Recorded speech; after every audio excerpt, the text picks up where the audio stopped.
সবজির দাম আগুন হয়ে আছে, আগুন। এই যে আগুন নাকি ওই যে জ্বরাই ছিল না, ওই জ্বরে সব নষ্ট হয়ে আছে। এখন মনে হয় যে 1 টিয়া জিনিস 3 টাকা।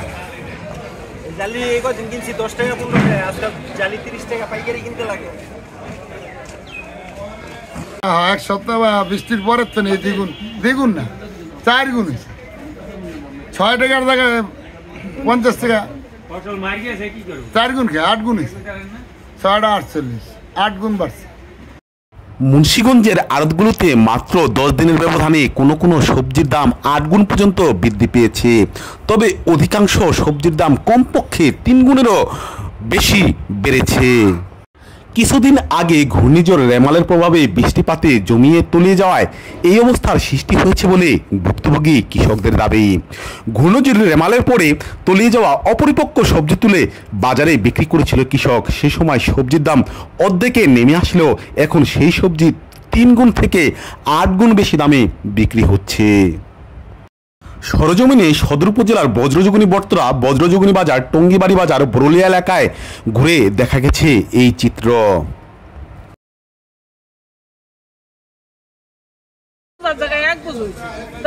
দাম না হলে আমরা পাম্প করি, চালান পাম্প করতো 15,000 টাকা চালান রেটে হবাই নিছি 12,000 টাকা ভাই।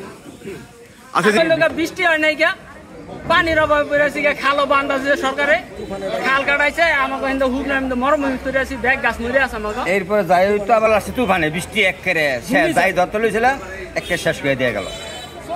অনেক জমিন তলায় গেছে, গাছ সব মরে শেষ। 2-4টা ফেরে ভিতরে আছে, এদিন যা টুকা টাকা যা কাটতে পারে, এর বেশি নেই।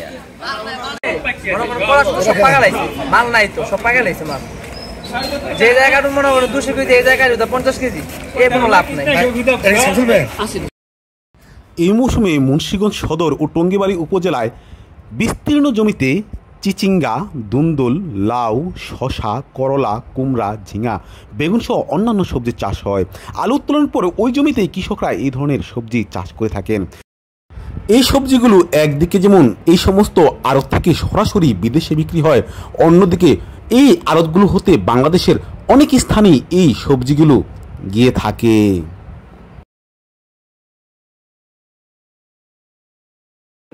এখান থেকে নিমসা নিয়ে যাবেন? প্রতিদিন কি পরিমাণ নেন এখান থেকে আপনি? প্রতিদিন মনে করেন 3 গাড়ি পরিমাণ নেই, প্রায় 6000 কেজি। 6000? এটা কি সবাই নিমসা নেন? না, কারণ বাজার নেই, যাত্রাবাড়ি নেই, আপনার মিরপুর যায়, টঙ্গী যায়, বিভিন্ন দেশে যায়, বাংলাদেশে অনেক জায়গায় যায়। এগুলো কি বাহিরেও যায়? 2 মাস এখন চলবে আর কতদিন পর্যন্ত? আর 2 মাস, কুরবানিদের পর 1 মাস। মুন্সিগঞ্জের আড়তগুলোতে বর্তমানে করলা 55 থেকে 60 টাকা কেজি, করলা, চিচিঙ্গা, দুন্দুল, কফি 40 থেকে 50 টাকা কেজি, জালি কুমড়া, লাউ প্রতি পিস 30 থেকে 35 টাকা দরে বিক্রি হচ্ছে। যা গত 10 দিন আগেও ছিল। করলা 15 টাকা কেজি, জালি কুমড়া, লাউ 10 থেকে 12 টাকা পিস, চিচিঙ্গা, বেগুন, দুন্দুল 6 থেকে 10 টাকা পর্যন্ত কেজি ছিল। দুন্দুল আজকে 50 টাকা কেজি, ঝিঙ্গা 50 টাকা কেজি, জালি কুমড় 30 টাকা পিস। মানে নিয়ম লই, সরাসরি তো কোনো কথাই ছিল না। এর আগে এটা ছিল 12 টাকা, 15 টাকা, 14 টাকা, 10 টাকা এরকম ছিল। ঝিঙ্গাটা ছিল, এই দুন্দুলটা ছিল 10 টাকা, 11 টাকা, 6 টাকা বিক্রি। বৃষ্টি এবং তুফানে বৃষ্টি, এই যে ঝড়টা গেল, এইটার কারণে প্রত্যেক জমিনে 1 মাজা পানি হয়েছে, অর্থাৎ 2.5 হাত পানি হয়েছে।